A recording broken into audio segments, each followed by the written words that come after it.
and welcome to a quick look at Persona 5 Royal. So this is effectively like a director's cut or an enhanced edition of 2017's Persona 5.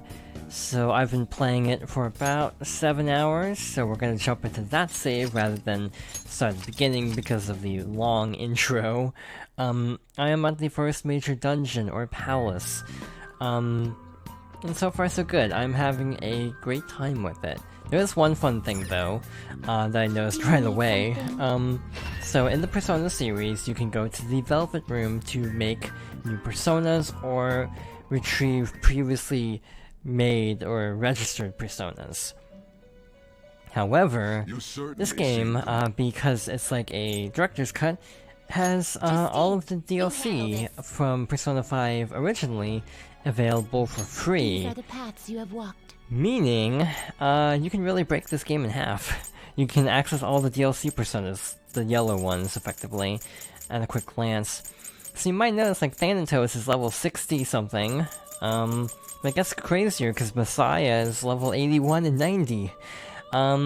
This persona? I just thought this was really funny, because it's like, wow, they just really expect you to snap this game's difficulty in half if you'd like to. I like that they give you the option, because being a director's cut, there's a chance that you've already played a decent chunk of this game. So giving you access for free via DLC to these heavily overpowered personas is actually kind of a nice addition, because it lets you kind of breeze through some things, I'd imagine.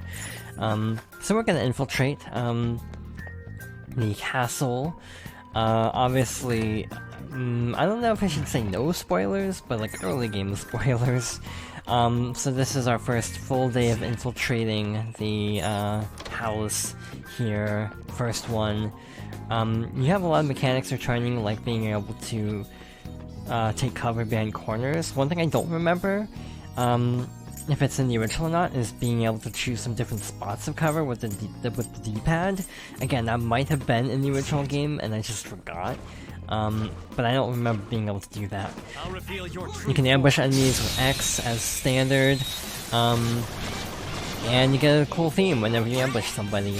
Another big change is the ammo system has been kind of revamped, so it refuels after each fight, so you really don't have to worry about ammunition anymore. So you can just kind of go nuts with it. From what I understand, that is a big change, because it didn't automatically replenish after each fight in the base game, from what I've heard. Again, it's been a while, so I don't have the best knowledge of that game.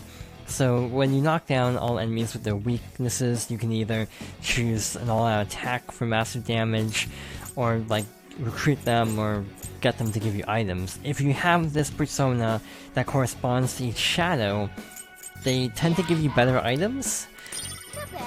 So I've gotten a lot of revival items, which is great. So yeah, I've been trying to use more of the subsystems of this game compared to my first playthrough, where I kinda didn't. I kind of ignored a lot of the key features and just kinda brute force my way through. So I'm trying to kind of finesse it more, use more strategy. It's this kind of weird thing of like, this is blind but not entirely blind. So another big thing is, we have a new friend. I don't remember Kate Sith in Persona 5 originally, and I found him super early on, so I assume, yeah, that's just a brand new persona they introduced. It might be in older SMT games or something, but as far as you know, this is the first time I've seen it in a mainline persona. Again, case in point, we can ask for money, and because, hey, we're friends with Mandrake already, we get a lot of yen. So yeah, it's a really cool game. So it's divided into two parts. Half the time you go to school, just live a normal high school life, basically. And the other time you're infiltrating people's mind palaces and trying to get them to have a change of heart so they stop being evil people.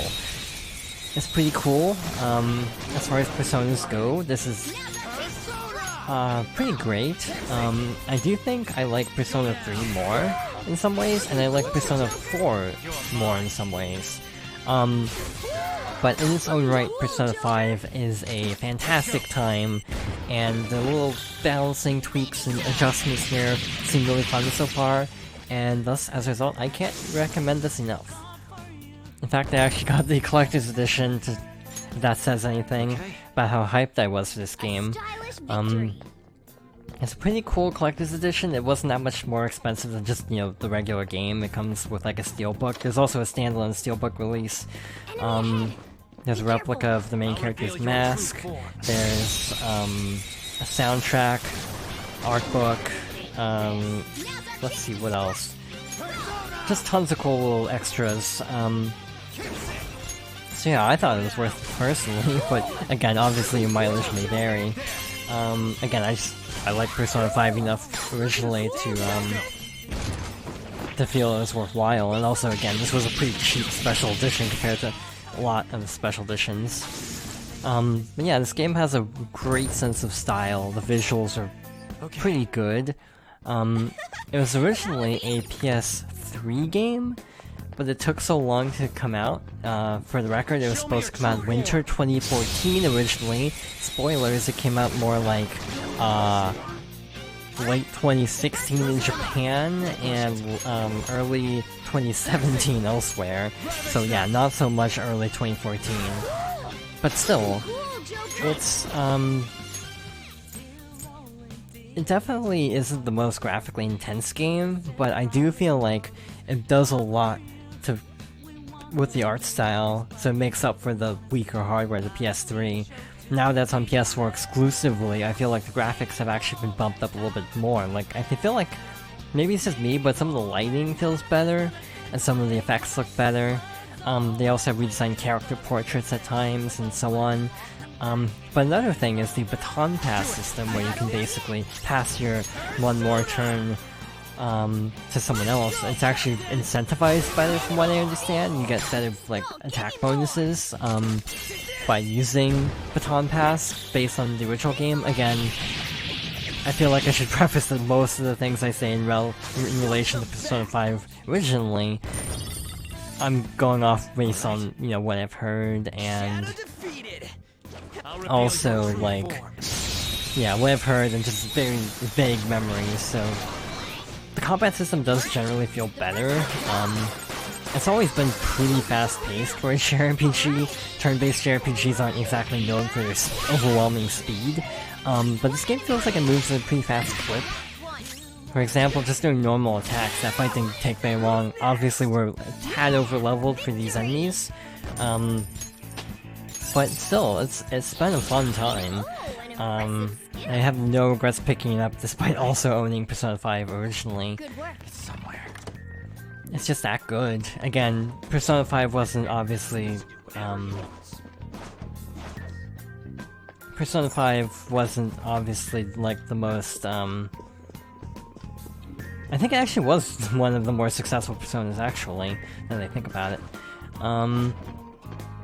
But, like, I feel like the original game had some issues that, I'm hoping, story-wise as well, Royal fixes over time. So we got caught, which raised the alert level of the palace. Basically, we don't want to, like, max out the alert level. So yeah, we lost the opportunity for a first strike on these enemies. Again, it's a pretty well thought out battle system, personally. But yeah, for example, demonstration of baton passing. That was actually a mistake. I should have done something different. But oh well. But for example, that's powered up. And obviously you can't baton pass a character who's already had their turn. So yeah, it's just it's a solid battle system that just feels even better now, I guess. You know, the music's great for the most part. This palace theme isn't great. I forgot how monotonous it was, but most of the rest of the music is fantastic. There's a critical. Again, it's just very stylish, and again, even though it doesn't really push the hardware, which is actually nice, that sounds like my PS4 isn't gonna explode. for once. Yeah, like this hallway here, this looks prettier than in the base game, and I don't know if that's just me, but it looks noticeably brighter than I remember it being. But yeah, it's a very fun game. The story's pretty good too. So yeah, no real objections so far. It's just more Persona. So yeah, I guess my seal of approval. Even again, I haven't really seen anything terribly new yet, other than a handful of cutscenes and a few tweaks here and there. Yeah, it's a solid enough game that even if they didn't change too much, it still would be solid enough that I could recommend it, at least for newcomers. And that's kind of the dilemma I have with recommending this game, is it kind of depends on your overall stance on Persona 5. Okay. You know, a lot of people didn't really care for Persona 5 compared to some of the older games, and if that's the case, obviously, maybe wait for a price drop. As someone who thoroughly enjoyed the original, yeah, I don't have any objections playing Royal. Again, I own both versions of P4 as an example. I don't even have a Vita or working PS2 anymore, though, ironically. Yeah, there's just a lot of little small tweaks that add up to make an overall smoother and nicer experience. From what I gather, it's even easier to do like one-cycle dungeons now, based on certain additions here and there. So that's always good to hear. I remember this dungeon being a real pain, because I would try to follow perfect S-Link or Confidant guides. They're not social links in this game. That always throws me off. I call them social links anyway. So the guide I was following was like, hey, go do all of Kamoshida's palace in one day, and I cut it really close. And I feel like this game so far, partly because of the tweaked ammo system, meaning you can just kind of go to town a lot more, it makes it feel a lot more easy to breeze through palaces because you have an additional automatically replenishing resource. For example, you just do this. There, like, 2/3 of his health is gone, and we didn't use any MP, or in this game it's called SP, and you know, we didn't use any health for physical attacks. So yeah, it's much easier, it feels like, at least so far, to breeze through palaces while also doing resource management. Another important thing I should mention is one slight gameplay tweak that was technically first introduced in Super Smash Bros. Ultimate. So there's no staircase in this room anymore. We have to use a grappling hook. Again, that looks familiar. Again, it's kind of weird that that technically happened in Smash Bros. Before it happened in an actual Persona game. But still, again, great time. I'm having a blast so far. Again, if you liked Persona 5 and just want more Persona 5, I can definitely recommend this. If you weren't super keen on it, then maybe wait for a price drop, or, you know, pass on it, whichever. Either way, I think I'm gonna call it here for now.